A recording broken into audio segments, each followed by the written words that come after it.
So you're looking to buy or sell in Rhode Island in 2024? Well, there's a lot of things you should know and a lot of questions that should be answered to better prepare you whether you're buying or selling in Rhode Island in 2024.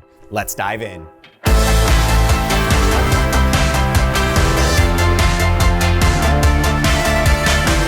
So the first question that people are asking about the market here in Rhode Island in 2024 is, what is the market like? Now there's two market segments. You have buyers, you have sellers, and there's a third, renters, which I did not put on the board, but we will add it to the screen. So if you're a buyer looking to purchase in Rhode Island, you need to be prepared to make quick decisions. If your decisions are not quick, you are going to get beaten out during multiple offer situations. If you're waiting to set up that showing on that property that you like, the Rhode Island market right now is extremely competitive due to the lower inventory. Now, there's different parts of Rhode Island, but I'd like to really divide it into two sections. You have Northern Rhode Island and Southern Rhode Island.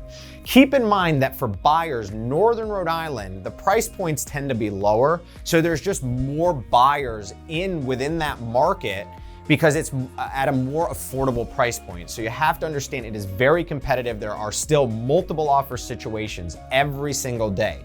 Now, as you move to the southern end of Rhode Island, the price points become more expensive. But what's interesting for buyers in the southern end of Rhode Island is the inventory is just so low. There's so few listings coming on that even though the price points are more expensive, there are still multiple buyers looking at that property because people are moving in from Boston, they're moving in from Connecticut, they're moving in from New Jersey, they're moving in from New York, and they want homes that they can come to, especially nowadays with the work from home environment. So if you're a buyer coming into Rhode Island, you have to be prepared to make quick decisions. You have to be aggressive with your contingencies and be willing to maybe waive some contingencies if you feel comfortable in order to get that home that you're looking for. Now, if you're a seller in Rhode Island, this is really, really good news for you in 2024, because whether you're in the northern side of the state or the southern side of the state, there are so many buyers that are looking to purchase, even though the interest rates are high. They've been sitting on the sidelines, they have buyer fatigue, they just want to get into something. And the reason why they want to get into something is because the rents keep increasing significantly. The rents are just as expensive as the mortgages, so they want to buy something. It's their goal to get something this year. So if you're on the northern side of the state, there are so many buyers because of the lack of inventory. If you're on the southern side of the state, again, as I talked about, there's so many people coming from out within that are looking to purchase your property. So that is what you can expect in the market that we are currently in 2024. The second question you should be asking yourself in this market is, how do you best position yourself for success in the Rhode Island market in 2024? Let's focus first and talk to the buyers. If you're a buyer in this market, some of the ways you can best position yourself is, one, you have to be able to make quick decisions, as I mentioned in the previous point. You gotta be able to make quick decisions. If you see something you like, you gotta get out there and see that property as quickly as you can. The second thing you can do as a buyer is get yourself pre-approved. There are so many buyers in the marketplace that are looking and they find something they love, but they're just not prepared. They don't even know what they can afford. They haven't even talked to a lender to get themselves in position. And with this point, it holds you back from that quick position. The third point as a buyer is you have to be aggressive with the contingencies and the way you go about making offers. Whether you have escalation clauses, whether you're writing a letter to the seller, whether you're waiving contingencies, whether you're willing to offer more for that property, you have to be aggressive, or you're gonna lose out to other buyers who have already been in the marketplace, who have already lost out on their own other properties, and they have gotten to the point of being aggressive to win that offer. So you gotta be aggressive. And the fourth point is you gotta work with somebody that knows real estate and communicates well and negotiates well. Oftentimes, people think it's just about putting in an offer and it's just, oh, I had the best offer. But oftentimes it comes down to how well does your agent communicate with the other agent? What questions are they asking that other agent so that they can get insight on maybe what the offer should be? Do you have any cash offers? Are the other offers over ask? Now, agents don't have to answer those questions. They're not obligated to, but a seasoned agent knows exactly what questions to ask and pry at so that they can come back to their buyer clients and suggest what they think they should do based on what the agent says, how many offers they know they have. So working with an agent that knows the business and communicates well can put you in so much further ahead than everybody else.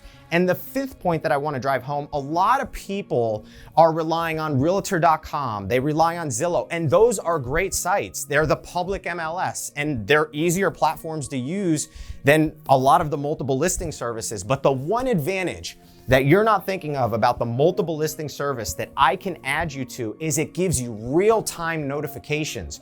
All of those bigger conglomerates pull from the MLS. So you're getting notified later if you're on those bigger platforms, whereas if you come into the MLS, we can go specific criterias and give you immediate notifications so that you can act quicker than other buyers. So those are my points for my buyer pools that are looking to position themselves for success as a buyer in Rhode Island.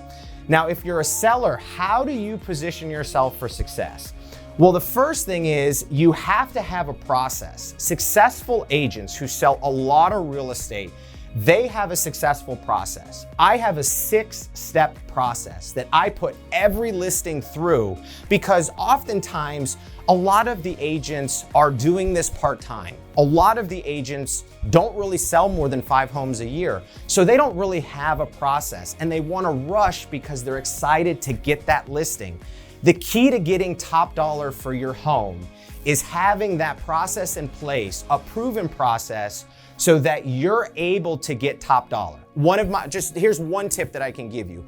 When I list a property, I like to list it on a Wednesday or Thursday and do my first showing on the weekends so that I can get all of those buyers to the property to create more emotion when people are walking through your property. That's one tip that can literally cost you $50,000, $100,000 by knowing what to do and when to do it when listing your property. So having a process, having an agent that's been there before, and then having an agent that knows how to negotiate, knows how to let the other agents, buyers know that, hey, we have other offers and you better get your offer in so that we can create a multiple offer situation.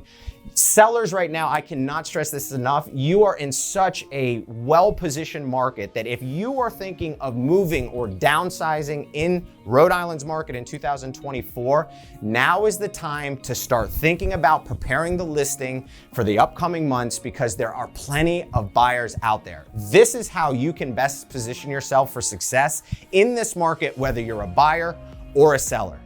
And the third question you should be asking is, what agent should you use? There are so many agents out there, so many people have their real estate license that this video will help equip you with the questions you should be asking the people you hire. If you're a buyer, you should be asking your agent, well, how many buyers are you helping a year? How many pieces of real estate do you own? How many real estate transactions have you done? What has been your tangible experience so that I can take my tangible experience and download it into you to help you avoid major mistakes. I mean, one major mistake that people make all the time, and you can find it in the top corner of this screen, is the main drain inspection. This inspection can save you $25,000. And I can assure you, if you ask the majority of people you may have worked with in the past, if they do a main drain inspection, the answer would probably be, I don't even know what that is, right? So that is just one example. As a buyer, you should be asking the right questions. How do you communicate?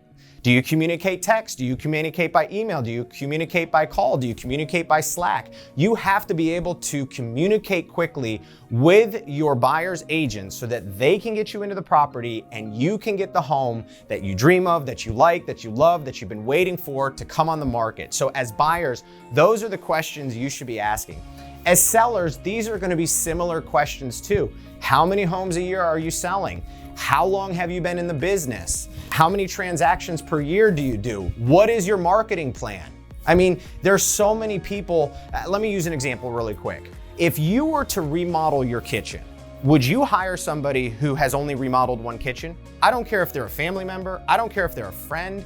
How would you approach that? Well, this is the same approach you should have in real estate. Why would you hire somebody who's only done one transaction or two transactions a year? Your marketing matters. The way you go about marketing your property, from the drone footage to the photography pictures to hiring a stager to walk through the property to making sure the outside looks good before you even go to list. I mean, our YouTube channel right now is getting anywhere from 10 to 20,000 views a month. And these are buyers that are coming into the state of Rhode Island looking to purchase, looking at what areas they are going to choose. There's nobody doing this. Nobody can compete at the level of exposure the Living in Rhode Island team has, or that what we're doing. So questions should be such a major part of picking the right person, not because they're a friend, not because they're a family member, but because they will get you the best result when selling the largest asset, the largest thing you're going to sell, or the largest thing you're going to buy. You need to be asking the right questions. If you're looking for more information on how to buy or sell in Rhode Island, all of my contact information is in the description below.